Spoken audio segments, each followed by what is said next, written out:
از نگاه دین زیارت کردن قبرستان، قبرها اجازت است، لیکن باید در آن خرافات نباشد، در آن زیاده روی نباشد، داد و فریاد نباشد. وقتی که به مزار، یعنی اون جایی که آدمان زیارت میکنن و آنجا میروند، باید آداب زیارت رعایت کرده شود، یعنی حاجتشان را از خدا پرسند، نه از درخت و یا سنگ و دیگر. از سنگ و از درخت پرسیدن این خرافات است، این از نگاه شریعت درست هم نیست. اکنون ما اگر به بعضی عملها نظر کنیم، بعضی ها نظر میکنن، یعنی بز است، گوسفند است، نظر میکنن. باید در راه خدا باشد، نه در راه یک مزار و دیگر.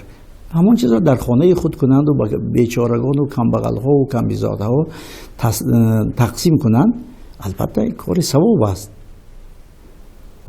این که در اون باید زیاده روی نباشد.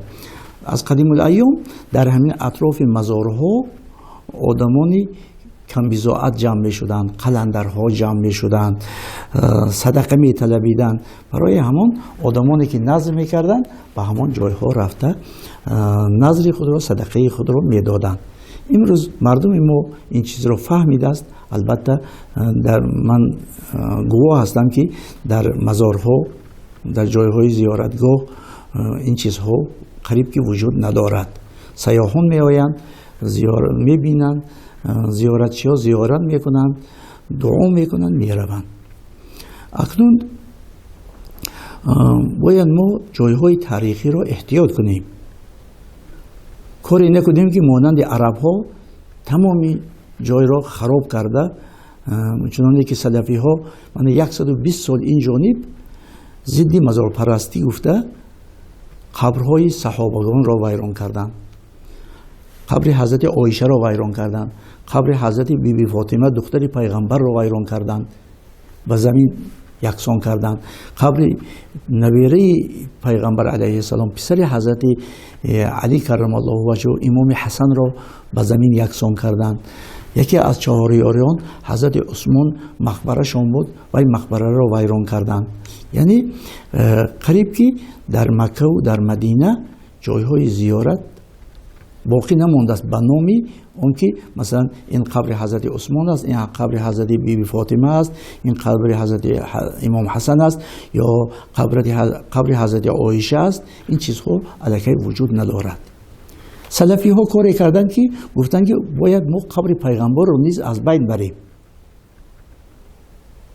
گفتم ما برای چه قبر پیغمبر را زیارت میکنیم؟ ما باید به خدا عبادت کنیم و قبر پیغمبر در کار نیست. اگر قبر پیغمبر رو آنها از بین میبردن و با سبب‌های معین باقی موند، در مدینه عموما یگان چیزی مقدس باقی نمیموند. آدم‌ها زیارت مدینه نمیرفتند.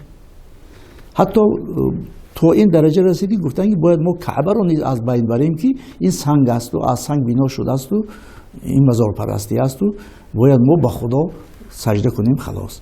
یعنی این حرکتی بود که همون مقدسات دینی رو عموما از بین بردن بود.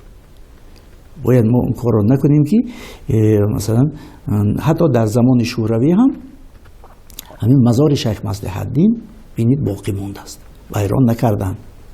حتی در جانب مسجد همین مزار یعنی مقبره، این که امروز مجمع شیخ مصلح الدین هست، در زمان شوروی هم جای زیارت مردم بود.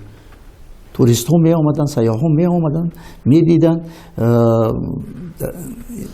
یعنی این تاریخ ملت است. ما باید بزرگان را هیچ وقت فراموش نکنیم.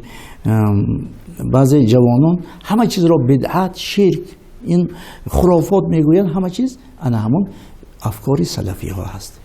باید ما در حق گذشتگان دعا کنیم،